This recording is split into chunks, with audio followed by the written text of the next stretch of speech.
रास्ता दीजिए, आप लोग रास्ता दीजिए।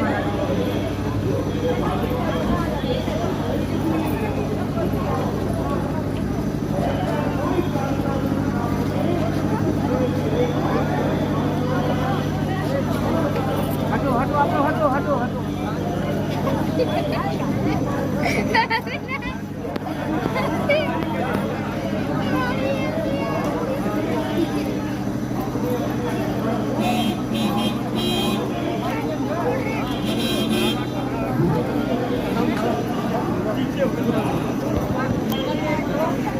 आइए गुरु जी, आइए गुरु जी, आइए।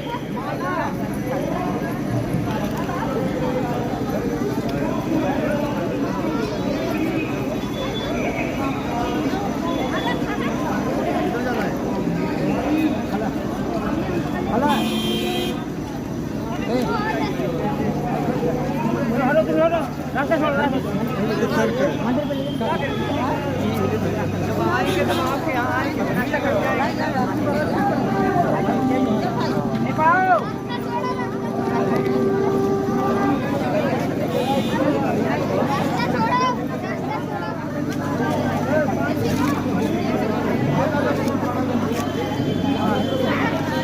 देखिए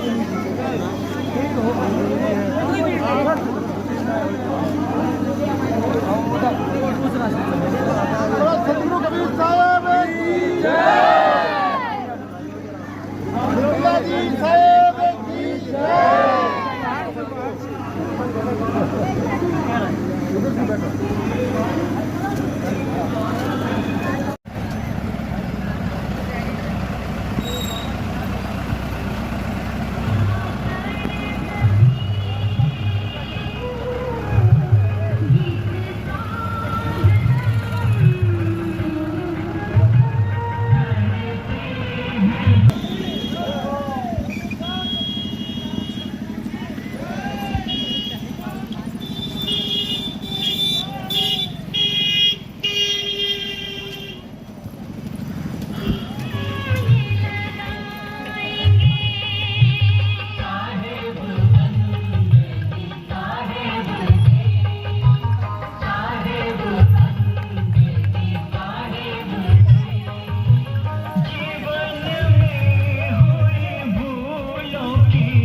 ज्ञान का खुलासा होने जा रहा है। असल में ज्ञान दो प्रकार के होते हैं, एक होता है पवित्र ज्ञान, एक होता है मूल ज्ञान। पवित्र ज्ञान क्या होता है? जिसमें जितने भी धर्म है, जितने भी पंथ है, जितने भी पूजा साधनाएं अर्चनाएं हैं, जितने भी तीर्थ व्रत कुछ भी है, वो सब पवित्र ज्ञान में आता है। पवित्र ज्ञान एक बिगड़े हुए इंसान को एक नास्तिक को आस्तिक बनाता है। पवित्र ज्ञान किसी अमली को जो नशे में डूबा हुआ है उसको एक सोबर आदमी बनाता है, साफ सुथरा इंसान बनाता है, यानी पवित्र आत्मा बनाता है। पवित्र ज्ञान में जितने भी दुनिया के मंत्र हैं, दुनिया के बोल रहा हूं मैं, किसी एक गुरु दो गुरु के नहीं, सारे संसार में जितने भी मंत्र हैं, जितने भी शब्द दिए जाते हैं गुरुओं के द्वारा जपने के लिए, ये सब पवित्र ज्ञान में आते हैं। जितने भी जप हैं, जितने भी तप हैं, जितनी भी साधनाएं हैं, इस काया की, चक्रों की, प्राणों की, जितनी भी पूजाएं हैं, पत्थरों की, पानी की, हवा की, आकाश की, अग्नि की, ये सब पवित्र ज्ञान में आता है। जितने भी उपवास हैं, चाहे वो करवा चौथ का हो, चाहे वो एकादशी का हो, चाहे वो पूर्णमासी का हो, ये सब पवित्र ज्ञान में आते हैं। तो मूल ज्ञान में क्या आता है? मूल ज्ञान में आता है केवल एक ज्ञान, और वो एक ज्ञान क्या है? आत्म ज्ञान। हम पवित्र ज्ञान को तो पकड़ के बैठ गए, लेकिन पवित्र ज्ञान के द्वारा हम एक नहीं हो पाए। हिंदुओं का जो रीति रिवाज है वो बिल्कुल अलग, मुसलमानों का जो रीति रिवाज है बिल्कुल अलग, जैनियों का, बौद्ध का, सबका अलग अलग। हम सब एक नहीं हो पाए, लेकिन एक होने के लिए क्या करना पड़ेगा? मूल ज्ञान में आना पड़ेगा। मूल ज्ञान का मतलब है आत्म ज्ञान। हिंदू देवताओं की पूजा करता है, मुसलमान नहीं करता है। क्या कभी एक हो सकते हैं? सारा जीवन लग जाए, धरती आसमान एक हो जाए, लेकिन हिंदू मुसलमान एक नहीं हो सकता। भले दिखावे के लिए कह दे कि आज ईद है, गले मिल लिए, आज होली है, दिवाली है, गले मिल लिए, लेकिन जब पूजा पाठ की बात आई तब क्या हुआ? हम देवताओं की पूजा नहीं करते। वो कहते हम भी कलमा नहीं पढ़ते। एक करके दिखा दे। एक कब होंगे? जब आत्म ज्ञान में आ जाएंगे।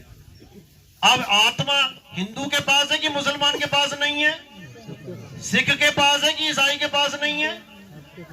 सबके पास है। और उसी आत्मा का हमें ज्ञान चाहिए। कृष्ण जी ने इतनी महाभारत के बीच सारा युद्ध रोक के जो ज्ञान दिया, वो ये नहीं दिया कि तुम मेरी मूर्ति की पूजा करो, तुम मेरे पत्थर की पूजा करो, या मेरे जहां जहां मैं पैदा हुआ या कोई लीला हुई वहां जाके तुम माथे रगड़ो। ये ज्ञान नहीं दिया। क्या ज्ञान दिया? हे अर्जुन, आत्मा अजन्मा है, आत्मा नित्य है, आत्मा शाश्वत है, आत्मा ही सनातन है। इस आत्मा का ना तो कभी जन्म होता है और ना ही इस आत्मा की कभी मृत्यु होती है। हम और तुम जन्म और मरण में लिप्त रहते हैं। क्या बोला? हे अर्जुन, तेरे और मेरे कई जन्म हो चुके हैं, लेकिन ये आत्मा अजन्मा है। तो किसकी पूजा करनी है? जो बार बार पैदा हो रहा है, मर रहा है, उसकी? या जो कभी पैदा ही नहीं हुआ और ना ही कभी मरेगा, उसकी? किसी को समझ में नहीं आ रहा। ये तब समझ में आता है जब आपके जीवन में कोई भेदी गुरु आता है। जपी तपी सन्यासी नहीं। आज तक जितने भी गुरु धारण किए गए, जपी तपी सन्यासी। जपी का मतलब क्या होता है? जो नाम जपता है। आज तक जितने भी गुरुओं के पास जितने भी चेले गए, गुरुओं ने क्या दे दिया? नाम दे दिया जपने के लिए।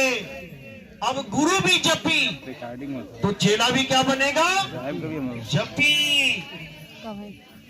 अब किसी गुरु को देखा, वो एक हाथ ऊपर करके 8 साल से खड़ा है,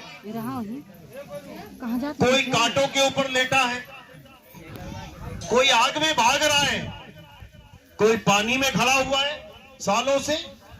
अब ये कौन है? ये है तपी। ये तप कर रहे हैं, तपा रहे हैं अपने शरीर को, कष्ट पहुंचा रहे हैं अपने शरीर को। इनको भी लोग गुरु बना लेते हैं। ये तपी हैं। और सन्यासी जो घर बार छोड़ के जंगल में बैठ जाते हैं मौन धारण करके, वो सन्यासी हैं। लेकिन साहिब क्या कह रहे हैं? मोह को कहां ढूंढे रे बंदे, मैं तो तेरे पास में, ना मैं जप में, ना मैं तप में, ना एकांत निवास में। सारे जप कैंसिल कर दिए, सारे तप कैंसिल कर दिए, और एकांत निवास में जाने को भी मना कर दिया कि जंगलों में जाके पत्ते खा के, कंदमूल खा के परमात्मा नहीं मिलेगा। परमात्मा मिलेगा जब भेदी गुरु आ जाए। खोजी होए तुरंत मिल जाऊं, एक पल की तलाश में। और कहे कबीर सुनो भाई साधो, मैं तो हूं विश्वास में। एक पल में भेदी गुरु भेद बता देगा। अब तुम्हारा जितना भी तुम्हारी दौड़ धूप है, ये सब खत्म। अब अर्जुन की तरह निशाना केवल चिड़िया की आंख पे लगाना है, यानी सीधा निशाना आत्मदेव पे लगाना है। किसका निशाना? सूरत का। इसी सूरत के द्वारा सीधे निशाना लगाना है आत्मदेव का, जिसको बोला कबीर साहब ने, निशाना कोई मारे संत सुजान। जब भेदी गुरु मिल जाता है तो ये सारे जप तप व्रत सब छूट जाते हैं। लेकिन दुख के साथ कहना पड़ता है कि कबीर पंथी तक इन जप तप व्रत में फंसे पड़े हैं। वाणी यही बोल रहे हैं दिन रात, ना मैं जप में, ना मैं तप में, और कर क्या रहे हैं? जप और तप ही कर रहे हैं। क्योंकि काल भगवान ने इनके दिमाग का ताला लगा रखा है। अब भेदी गुरु आएगा, चाबी देगा, तब ये ताला खुलेगा, फिर दिमाग एकदम खुल जाएगा, फिर हर चीज समझ में आने लग जाएगी, क्या करना है क्या नहीं करना है। इसी को बोला गया शब्द विहंगम चाल हमारी, और कहे कबीर सतगुरुदई ताली। खुले कपाट शब्द झनकारी, और पिंड अंड के पार सो देश हमारा है। कर नैनो दीदार महल में प्यारा है। लेकिन ये भेद वाणियां हैं, गुप्त वाणियां हैं, ये समझ में नहीं आती। लोग जपने में लगे हैं। कोई जप रहा है ज्योति निरंजन ओंकार निरंकार सोहं सतनाम, सारा जीवन इन्हीं 5 नामों में लगा दिया। अब इनसे पूछो ये 5 नाम है किसके? ये 5 परमात्मा कहां से आ गए? तो कोई जवाब नहीं। कहते नहीं ये काल है, तो काल है तो काल के नाम क्यों जपने? नानक साहब कहते तेरा एक नाम तारे संसार, कि हे परमात्मा तेरा एक नाम सारे संसार को तार देगा। 5 कहां से आ गए? अब कोई जपने लगा ओम कलियम हरियम शरियम सोम सत्यम, अब ये कहां से नाम आ गए? ये सब इस काया के ही नाम है। काया में जो चक्र हैं उसके नाम है, उनमें जो शक्तियां विराजमान है उनके नाम है। लेकिन विहंगम चाल नहीं है, ये स्टॉपेज है, रुक रुक के जा रहे हैं, विहंगम चाल नहीं है ये। और गरीबदास जी कहते हैं सतगुरु के लक्षण कहूं अचल विहंगम चाल, और हम अमरापुर ले गए ज्ञान शब्द सरघाल। सतगुरु का लक्षण यही है कि वो विहंगम चाल देता है। विहंगम चाल यानी पक्षी की चाल, जमीन से उड़ा सीधा आसमान में, कोई स्टॉपेज नहीं आएगा बीच में। लेकिन ये भेद केवल और केवल बंदी छोड़ सतगुरु कबीर साहब बताते हैं, तब जीव को समझ में आता है, नहीं तो नहीं आता। तो मदन साहब को कबीर साहब ने ये भेद दिया और आगे पंथ चलाने को कहा, लेकिन गुप्त पंथ चलाने को कहा। उजागर नहीं होगा, हाँ 1 से 2, 2 से 4 होते जाएंगे, लेकिन दुनिया में कोई इनका नाम नहीं पहचानेगा। वाणी है सोई गुरु पूरा कहावे, 2 अक्षर का भेद बतावे, एक छुड़ावे एक लखावे, तब प्राणी निज घर को जावे। बड़े बड़े संतों ने ये वाणी छाप दी, राधा स्वामी सत्संग व्यास वालों ने भी छाप दी, रामपाल जी महाराज ने भी छाप दी, और भी कई संतों ने छाप दी, लेकिन किसी को भी मदन साहिब का नाम तक नहीं पता। ये तो आप 2010 से मैं सोशल मीडिया पे भी सबको बताता रहा कि भाई ये हमारे प्रथम गुरुजी मदन साहिब की वाणी है, क्यों झूठ छाप रहे हो, क्यों बाबा नानक का नाम लिख रहे हो, नहीं तो दिखाओ किस ग्रंथ में छपा है ये। आज तक फोन नहीं उठाया दोबारा उन लोगों ने, लेकिन अभी भी पता लग गया है, तब भी नए एडिशन में भी नाम बदलने को तैयार नहीं है, क्योंकि झूठ पकड़ा जाएगा। अब कैसे लिख दे मदन साहिब, क्योंकि अपने ही चैनलों पे उन्होंने बोल दिया कि मदन साहिब काल के दूध थे।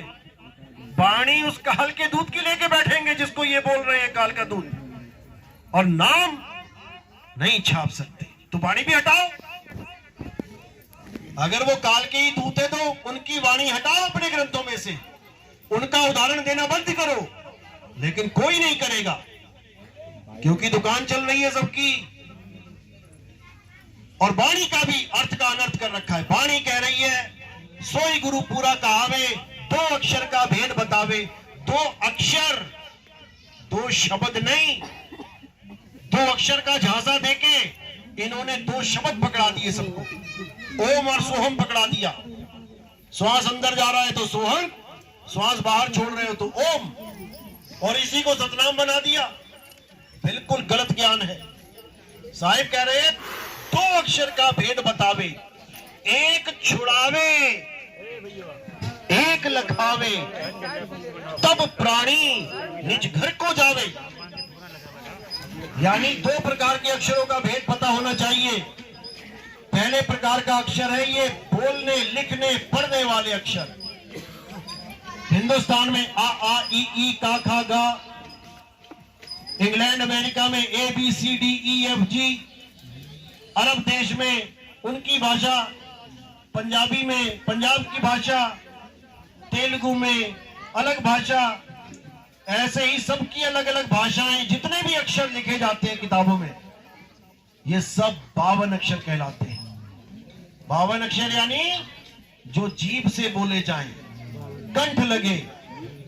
तो साहिब कह रहे होठ कंठ लागे नहीं, और जीभ नहीं उच्चार। गुप्त वस्तु जो लखे सो निज हंस हमार। जो गुप्त वस्तु है उसका लखाव करवाना है तो एक छुड़ाए, ये 52 अक्षर छुड़वा देवे, और एक लखाए। लखाव किसका? उस गुप्त वस्तु का। अब वो गुप्त वस्तु है क्या?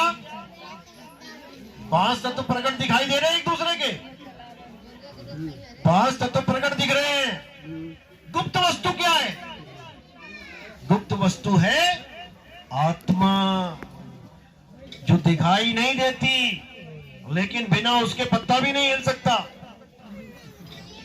उसी आत्म देव को, गुप्त ज्ञान को जब लखाया जाता है, तब समझो कि अब तुम्हारे भरम टूटेंगे, अब तुम अपने वापस असली घर को पहुंचोगे। नहीं तो इसी काल की नगरी में धक्के खाते रहोगे, बार बार मां के गर्भ में जाते रहोगे।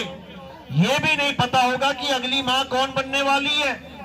क्या पता अपने ही गली की कुतिया जिसको तुम बार बार मार रहे हो, अगला जन्म तुम्हें उसी के गर्भ में दे दिया जाए। अभी 2 हाथ 2 पैर लेके निकले हो मां के गर्भ से, क्यों? क्योंकि तुम्हारी मां के भी 2 हाथ 2 पैर हैं। अगले जन्म में कुत्ता बन के निकल जाओगे, क्यों? क्योंकि कुतिया के गर्भ में पड़ जाओगे, फिर 4 पैर आ जाएंगे, 1 पूंछ आ जाएगी, तब क्या करोगे? तो इसी को साहिब ने कहा ये काल जाल है, बड़ों बड़ों को लपेट दिया इसने। उस ऋषि की कहानी सुनिए ना, सारी उम्र हरिओम हरिओम करता रहा और अंत में एक हिरण का सिमरण कर बैठा। क्या बनना पड़ा? हिरण बनना पड़ा। तो जब इतना बड़ा ऋषि हिरण बन गया, 84 में चला गया, तो तुम लोग क्या चीज हो जो बंदा सोच के बैठा है कि अरे मैं थोड़ी नहीं जाऊंगा 84 में। सबको जाना पड़ेगा। काल का जाल ही 84 का जाल है। लेकिन साहिब समझा रहे हैं, बचना चाहो काल जाल से, जीनो शब्द हमारा, और कहे कबीर अमर कर राखू, जो निज होए हमारा। उसको अमर करके रखा जाएगा जो निज यानी पूरा हमारा हो जाएगा। हमारा हो जाएगा मतलब ये नहीं कि कबीर साहब की पत्थर की मूर्ति पूजने लग जाओ रामकृष्ण जी को छोड़ के। हमारा हो जाएगा यानी जो हमारे वचनों पे अटल हो जाएगा। साहिब कहते हैं पाथर पूजे हरि मिले, तो मैं पूजू पहाड़। अब जब पत्थर को छोड़ने के लिए बोल दिया, तो चाहे वो पत्थर राम जी वाला हो, चाहे वो पत्थर हनुमान जी वाला हो, और चाहे वो पत्थर कबीर साहब वाला हो। पत्थर का मतलब पत्थर होता है, सबको रिजेक्ट मार दो। लेकिन लोग नहीं समझ पा रहे। लोग सोचते हैं कबीरपंथी वो होते हैं जो देवी देवताओं की पूजा छोड़ देते हैं और कबीर साहब की पूजा करते हैं। ऐसा क्यों सोच रहे हैं? क्योंकि इन कबाड़पंथियों ने ऐसा दिखावा कर दिया है। कबीरपंथी नहीं बोलता मैं इनको, कबाड़पंथी है। क्यों है कबाड़पंथी? क्योंकि जिस कबीर साहब की पूजा कर रहे हैं, अभी गलती से मूर्ति टूट जाए, उठा के कहां रख देंगे? कबाड़ में। इसीलिए कबाड़पंथी है। कबीर साहब ने कभी नहीं कहा कि कबाड़ की पूजा करो। कबीर साहब ने कहा आत्म ज्ञान बिना नर भटके, कभी काबा कभी काशी, और जल में मीन प्यासी, मोह देखत आवे हंसी। साहिब कहते हैं आत्म ज्ञान पकड़ो। इस ज्ञान को प्राप्त करने के बाद तुम्हारा जन्म और मरण सदा के लिए खत्म हो जाएगा। पत्थर पूजने से कुछ होने वाला नहीं है, नाम जपने से भी कुछ होने वाला नहीं है। साहिब मंत्रों के खिलाफ थे। अरे तंत्र मंत्र सब झूठ है, इनमें ना उलझे कोई, और सार शब्द जाने बिना कागा हंस ना होए। सार शब्द को जानो। सार शब्द कोई मंत्र नहीं है कि तुमसे फॉर्म भरवाए जा रहे हैं जी, आ जाओ जी सार शब्द ले जाओ जी। कैसे ले जाओ जी? टीवी में दिखाएंगे, ले जाओ जी। सार शब्द कोई मंत्र नहीं है। सार शब्द सतनाम है। सत्य नाम है सार। बूझो संत विवेक करी, उतरो भवजल पार, सतगुरु का उपदेश यही। सत्य नाम ही सार शब्द है, और सार शब्द कोई मंत्र नहीं है। सतनाम कोई मंत्र नहीं है। सतनाम का मतलब है सच्चा नाम। अब झूठा नाम कौन सा है? अगर सच्चा नाम बोला जाए तो इसका मतलब झूठा नाम भी है। अब सच और झूठ में फैसला कैसे करेंगे? वाणी से। तो साहिब क्या कह रहे हैं? 52 अक्षर जीव आधारा। जो जीव से बोले जाते हैं वो क्या है? झूठे नाम, नकली नाम। 52 अक्षर जीव आधारा, आदि अक्षर जीभ्या से न्यारा, ये है सतनाम। वाही को सत सिमरण कहिए, और सिमर सिमर नर उतरो पारा। सतनाम कोई नाम नहीं है। सतनाम तुम्हारा सत्य स्वरूप है, आत्म स्वरूप है। सत्य नाम कोई नाम नहीं, ये है आपन रूप। और जो जाने इस भेद को, पावे आप स्वरूप। जो इस भेद को जान जाता है कि सतनाम क्या है, वो आत्म ज्ञान को प्राप्त हो जाता है। फिर वो मरता नहीं है, फिर केवल शरीर मरता है। हम ना मरिब मरिब संसारा, हमको मिला ज्यावनहारा। मुझे वो आत्मदेव मिल गया जिसकी वजह से काया जिंदा दिखाई दे रही है। अब मुझे काया की जरूरत नहीं है। ठीक है, जब तक लाद के घूमना पड़ेगा ठीक है, लाद लेंगे, लेकिन जब इसको छोड़ेंगे तो ऐसा छोड़ेंगे कि दोबारा ये पकड़ेंगे ही नहीं। ना होना पड़े, और अगर पैदा नहीं होंगे तो मरेंगे ही नहीं। तो इसको साहिब ने बोला, मरता मरता जग बुआ और मरना जाने ना कोई, ऐसी मरनी जो मरे बहुर न मरना होए। सारी दुनिया मर रही है, कह रहे आएगी देखी जाएगी, और जब आती है तो भागे भागे फिरते हैं, बचा लो मुझे, बचा लो मुझे, बचा लो। तब तो बड़ा सियाना बन रहे थे, आएगी देखी जाएगी। अब क्या हुआ? क्योंकि कहना आसान है, शरीर छोड़ना बच्चों का खेल नहीं है। लेकिन साहिब ने कहा, जिस मरने से जग डरे मेरे मन आनंद, और मरने पर ही पाइए पूर्ण परमानंद।